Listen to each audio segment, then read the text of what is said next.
இயக்குனர் எம். ராவத் இயக்கத்தில் நடிகர் தனுஷ் நடிப்பில் உருவாக இருக்கும் முன்னாள் குடியரசுத் தலைவர் அப்துல் கலாம் அவர்களின் பயோபிக் திரைப்படத்திற்கு அப்துல் கலாம் என்ற பெயரை வைக்க தடை விதிக்க வேண்டும் என்று மத்திய தணிக்கை குழு வாரியத்தில் சமூக ஆர்வலர் RTI செல்வம் புகார் அளித்துள்ளார். நுங்கம்பாக்கம் சாஸ்திரி பவனில் உள்ள மத்திய தணிக்கை குழு வாரியத்தில் புகார் அளிக்கப்பட்டது. அவர் அளித்துள்ள புகார் மனுவில் எம். ராவத் இயக்கத்தில் தமிழகத்தில் புகழ்பெற்ற நடிகராக திகழும் தனுஷ் அவர்கள் நடித்து வரும் திரைப்படத்திற்கு கலாம் என பெயர் வைக்கப்பட்டுள்ளது. இப்பெயரை வைக்க நாங்கள் முழுமையாக எதிர்ப்பு தெரிவிக்கிறோம். தற்போது தமிழக சினிமா துறையில் சிறு மற்றும் பெரும் நடிகர் வரை சமூகத்தில் உள்ள தலைவர்கள் பெயர் மற்றும் அரசியல்வாதிகள் பெயரை கெடுக்கும் வண்ணத்திலும் போதைப் பொருட்களை அதிகரிக்கும் வண்ணத்திலும் கொலை கொள்ளை போன்ற செயல்பாடுகளில் ஈடுபடும் வகையிலும் நடந்து வருகின்றனர்.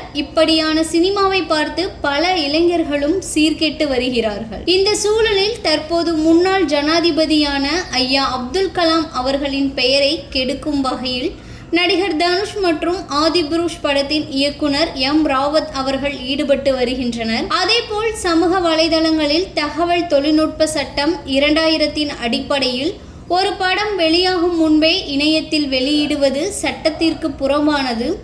அதுவும் தகவல் தொழில்நுட்ப சட்டத்தின்படி தலைவர்கள் பெயரை அவதூறாக சித்தரிக்கும் வண்ணத்திலும் செய்வது சட்டத்திற்கு புறம்பான செயலாகும். முன்னாள் ஜனாதிபதியும் நாடு முழுவதும் போற்றப்பட்டு வரும் தலைவருமான அப்துல் கலாம் ஐயா அவர்கள் பெயரை படத்திற்கு வைப்பது வரவேற்கத்தக்கதுதான். ஆனால் இந்த காலத்தில் அவர்கள் பெயரை வைத்து ஏதேனும் சிறு காட்சிகள் தவறாக இடம்பெறும் வண்ணத்தில் இருந்தால் அது அவரின் பெயரை கெடுக்கும் வண்ணத்தில் இருக்கும்.